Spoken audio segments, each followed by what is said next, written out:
Motor planning and sequencing is another component that feeds into a child's ability to be regulated, focused, and attend to what's going on around them.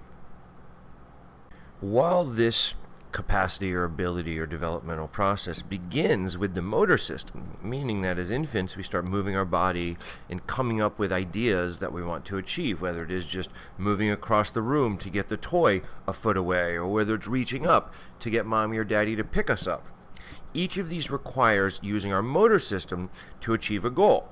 And there's really 3 steps that fit into this process. One of them is having an idea, kind of wanting something. It could be the toy, it could be mommy or daddy, it could just be, again, to move. The second step is coming up with a plan. This means, how do we achieve this goal? What are the steps that I need to perform to complete this goal? Something as simple as taking a sip of water requires many steps that need to be planned out at a cognitive level when we first learn it, just like learning a new dance move or playing a new sport. So for an infant who's grabbing a toy for the first time or moving their body for the first time, it can take a fair amount of effort and thought processes in order to accomplish these goals. And first we come up with a plan, and then we execute the steps of that plan. Unfortunately, for children with motor delays, which often are a result of motor planning and sequencing difficulties, as well as some things like muscle tone issues and joint laxity, etc. What ends up happening, though, is that when a child does have a delay in this area, the therapists or the adults in their lives, even the caregivers, instead of scaffolding and supporting their own planning process, which is the thinking process that occurs before execution, unfortunately, most adults jump in and show the child their own plan. They show the child how many steps and which steps need to be achieved in order to accomplish their goal. And while that's great for accomplishing the goal, it's terrible for focusing on strengthening planning.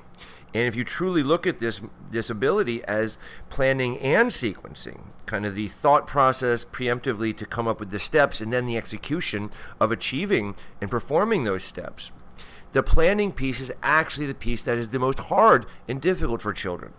With enough repetition and guidance, every child I've ever worked with has been able to perform the majority of the motor functions that they are meant to be performing. Now, exceptions here certainly apply to children with neuromuscular disorders and other types of similar challenges. But what happens when we show a child how to perform something? What happens when we show them hand over hand, or we just model directly for them to teach them how to do it our way? Well, it's great. They learn to do it our way, but they don't develop an internal thinking and planning process that allows them to figure out their own way of doing it. And unfortunately, what happens during this learning process, if we take it over for them and we just teach them directly something they should have been learning on their own, then unfortunately, this becomes one of their more dominant modalities of learning, and they look for someone to teach them each plan, each process, instead of learning and figuring it out how to do it on their own. Now, as I said earlier, this starts with the motor system, but why it's so important we help children learn to plan, not just physically with their bodies, but we plan in other areas of our lives as well. We plan with our communication. Sometimes I think about what I'm going to say before I say it. That's what a good communicator does. They don't just spit out whatever comes first to their mind impulsively. They come up with a plan. They think about, gee, how am I going to go up to that friend? What am I going to say to him? Can I play with you? Or, hi, my name is Jake. Either way, I'm coming up with an idea and I'm coming up with a plan to execute prior to me actually executing it. And then as these social exchanges become longer, more planning is required. The adaptability and the planning necessary to be a successful communicator and socializer are fairly high. So again, what happens if very early in life we interrupt this process where children are actually being given opportunities with support to figure things out? What if we interrupt it by teaching them everything? Again, what do they become conditioned to learn from?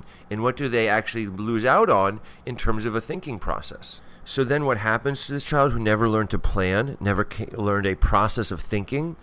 Then this child later on in life struggles with it just the same. And now you can see where a child who doesn't know how to do something because they can't come up with a plan, they can't figure out how to solve a problem that's in front of them that requires a plan, now they either give up or they rev up.